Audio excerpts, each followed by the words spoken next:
Yo, what is up, guys? This is Relyt here on the Relyt Gaming YouTube channel, and I'm here to bring you an Assassin's Rogue type build today. And here we have Varric, Loki's son, right? This is our guy. I made him a little black, a little red. I gave him a little white, but you know, for the most part, he's going to be staying in the shadows. We want this guy to be quiet as possible. We want this guy flanking. We want this guy hitting backstabs. We want this guy our critical hit guru. That's what we're going to build today. You can copy the presets if you want them. If not, I'm going to jump right into the stats. So for the stats, you can go many different ways. Not really many different ways. You can just switch the endurance or sense. I guess you could do a strength build rogue if you wanted, I don't know, dual wield axes, because they're governed by strength. But what I did is I went for a critical hit build, which means, sorry, I just earthquaked the whole place, which means I put my endurance to 7, my finesse to 10, and my sense to 10. And those are the attributes that really matter to me. I do not need strength. Base damage and physical resistance are not important to me. I'm going to be flanking. I actually have a perk that lets me not get targeted as much. Now, what you could do is you could switch endurance and sense if you want him to stay alive a little bit more. But since I'm not trying to get targeted as much and I've got that perk, I dropped endurance to really get the most out of my dialogue options with having 10 sense. And I want mental resistance, and stamina never hurts. But endurance governs stamina as well, so you can go both ways. Finesse, I think 10 is a must, definitely if you're trying to do a critical hit chance and daggers. That's what I'm going for. Perception 1, I really do not see anyone going perception unless they use a bow. I will have an archer build coming out shortly, and I will show you a little bit about perception and what I think is the best set for that. So we're going to jump right into these skills.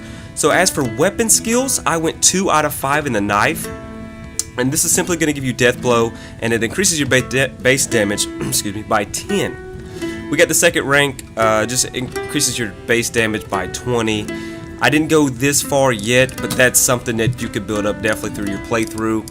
We hop over to offensive skills, and you have dual wielding. Of course, I want my guy to get as many chances as possible to critical hit you. Right over here, you can see his critical hit chance is 13%. We'll talk about that more when we get to passive skills. 2 out of 5 is what I got.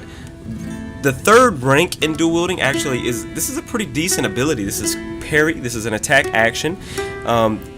Base DR is doubled. Character gains a free counter attack until next turn. So we'll definitely be picking that up. It's only 9 points, but unfortunately I ran out too soon.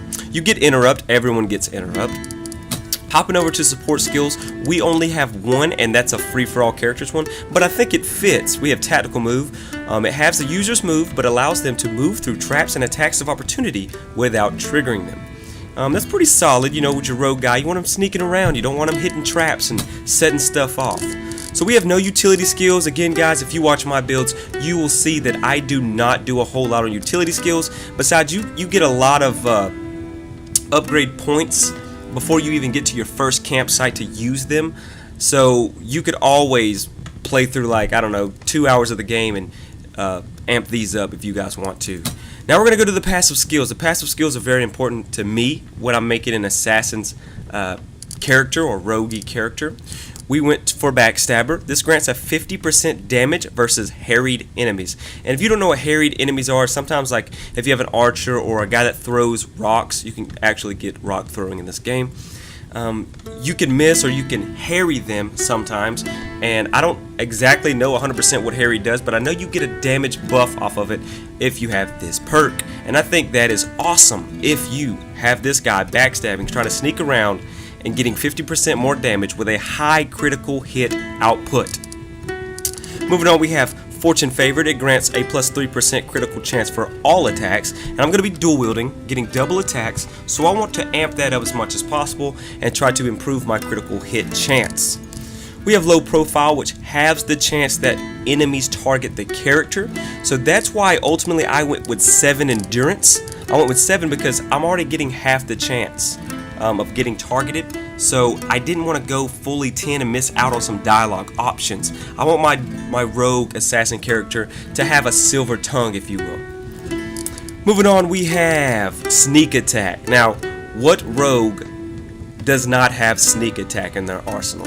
If you don't have sneak attack, you might not be a rogue. So we chose sneak attack. It increases the flanking damage multiplier by plus 10% points. So you can definitely see that this build is heavily dependent on sneaking, flanking, missing the traps, and just really getting in the fray of things without being targeted.